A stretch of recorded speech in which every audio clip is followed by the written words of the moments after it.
السلام عليكم. بنفيكا، مورينيو، جهزوا لي حالكم. ريال مدريد رجع صحي، كان اخذ غفوة، رجع صحي. جهز لي حالك عمي مورينيو. دردشة سريعة قبل مباراة ريال مدريد وبنفيكا، خلونا نبلش.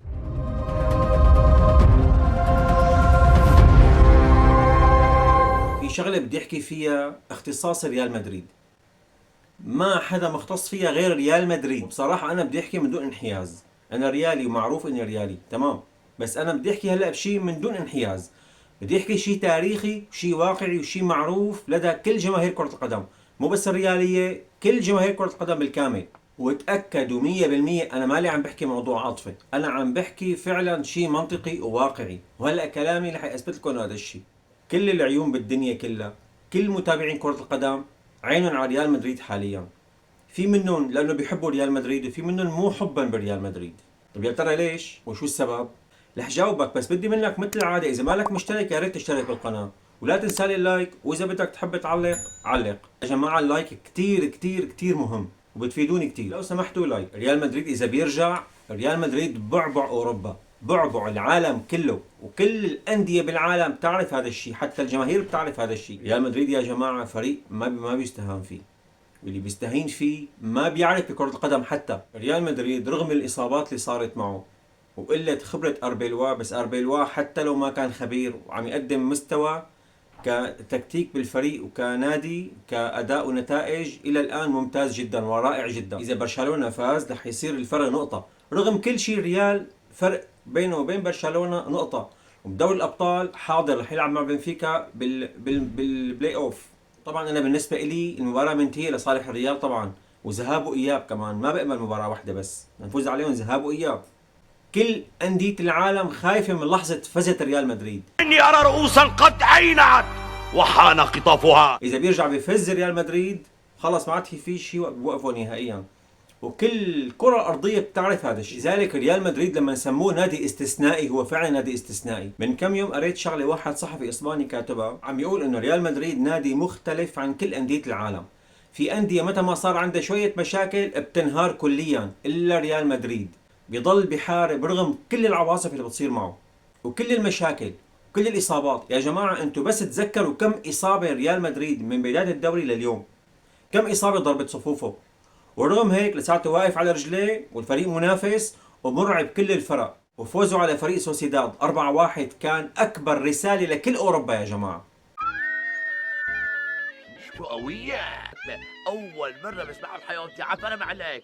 وحتى لفليك هذا اللي عم يقول لي إنه والله اسألوا ريال مدريد، إيه سألونا وحنجاوبك إن شاء الله، حنجاوبك بالملعب. ريال مدريد أنا بحس وقت بيكون في عنده مشاكل بيقوى. نحن بنلاحظ وقت بصير في عنده ضغوط ومشاكل ممكن يتأثر مباراة مباراتين، بس ضغط بنحل المشاكل.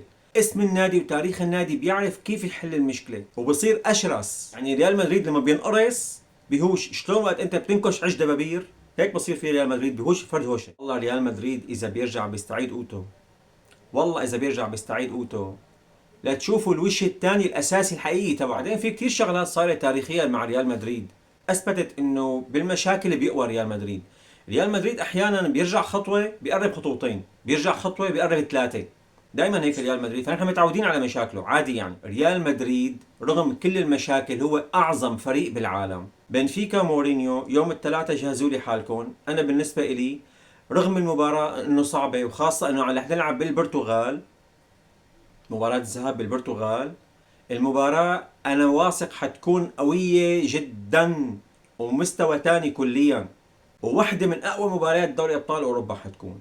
أنا مورينيو بحبه، برأيي هذا أنا المدرب عندي هيك مزاج خاص لهذا البني آدم. لما سمى حاله سبيشال 1 هو فعلا سبيشال 1، رغم إنه أداؤه التدريبي حاليا متراجع عن أول، بس هذا الزلمة داهية داهية داهية صراحة. اللي مخوفني من بنفيكا هو بس مورينيو وقراءته للمباريات. عنده قوة شخصية، بيقدر يقلب فريق كامل تكتيكيا وفنيا ونفسيا. ريال مدريد استعاد أرنولد رح يكون نقطة ثقل كتير كبيرة بلعبة بنفيكا.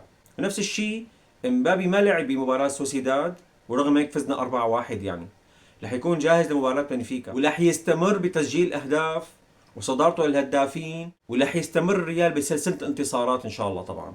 برجع بقول انا مالي خايف من بنفيكا الا من مورينيو بس، انت بتتكلم جد؟ لانه هذا المدرب فعلا مدرب مخيف وخطير.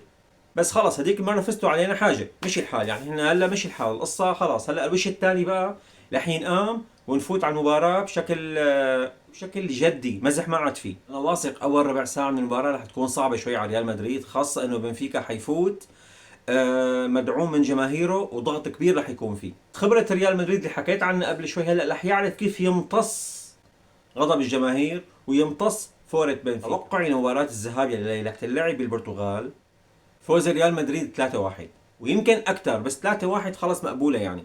بنتمنى نشوف مباراه حلوه وبنتمنى يربح ريال مدريد. تخيل دوري ابطال اوروبا من دون ريال مدريد، بده يتاهل على بنفيكا، اجباري بده يتاهل على بنفيكا. ريال مدريد وقت حيتاهل للدور الثاني مجرد تشوف اسم ريال مدريد ضمن الفرق اللي رح تلعب دور ال 16 رح تعطيك حماس لحاله منقطع النظير. مورينيو حبيبي جهز لي حالك، بدنا نفوز عليك بارضك وبارضنا كمان.